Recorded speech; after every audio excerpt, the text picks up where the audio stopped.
out of backpacks. I have very limited room for camera gear and supplies that I can bring with me. So I shoot and do everything that we make with these 4 things.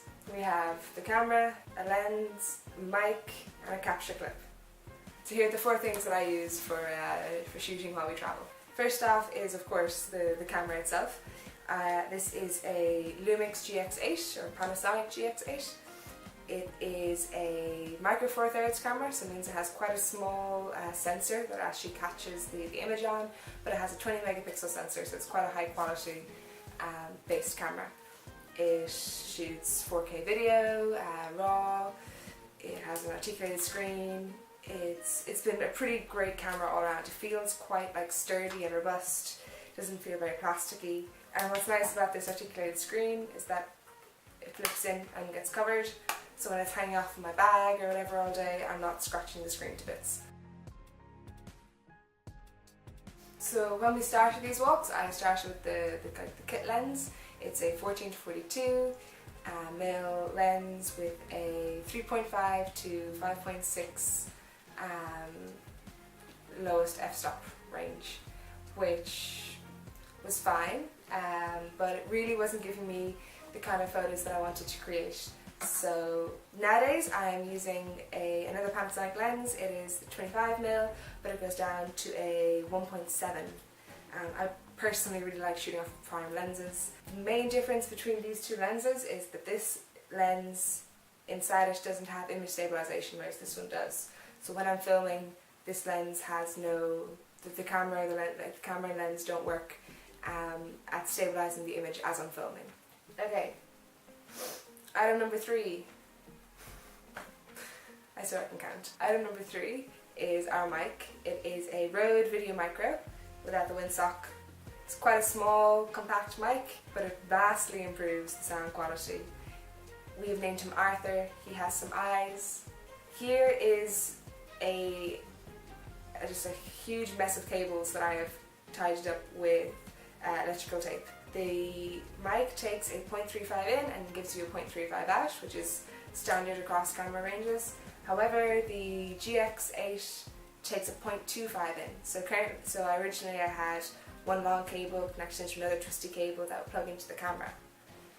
However, when you're walking and the cables bounce, and sometimes I forget to kind of tighten them up or keep hold of them, they bounce off of either the mic or the body of the camera, and I would end up with a thunk, thunk, thunk, thunk all through my footage, which was really hard for us to try and edit out or fix, and some of it was just completely unusable. So I've got a lot of electrical tape, and if I attach them on now,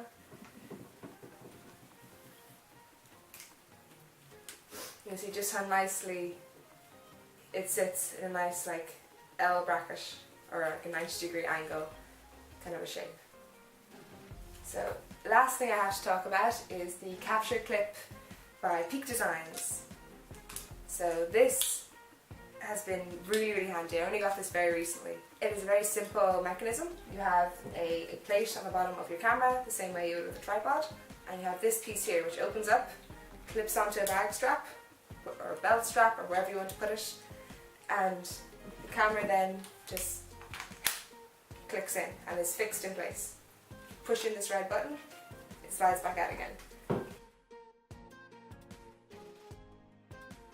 So when I originally started, of course I only had the one lens, and then Carl bought this one for my birthday, and then suddenly I had 2 lenses. I didn't know what to do because I didn't have time to try this out properly between trails or anything. We just kind of got it and we're going again. I didn't want to leave this one behind just in case, so I did some repurposing. First off, you get your bubble wrap, and you roll, and you roll, and you roll, and you roll, and you roll, and you roll. And now I have my travel mug. So to keep it all in place, I then put my lens into my travel mug, and that is how I currently keep my lens safe. Is this a questionable method? Probably. And the main problem that I'm having, like having now moved on to the 25mm, is that you can't do the whole kind of walking along, talking to the camera, holding it out in front of you. It's just too close to crop. Whereas that was great with when you zoom it out to like a 14 mil, it was so much easier to kind of walk along, chat away, blah blah blah blah. Not so possible with the 25mm. So I haven't left it behind yet. It's also not that heavy, so it doesn't feel like, I just don't want to leave it behind. I don't know why yet. So for now, it lives in my coffee cup. And I think that's everything really. If you have any questions about, or any deeper questions about the stuff we use, or if I skipped anything that you'd like to know about, please let us know, and subscribe if you like watching us walk around the place. And yeah, time to get walking again, I guess.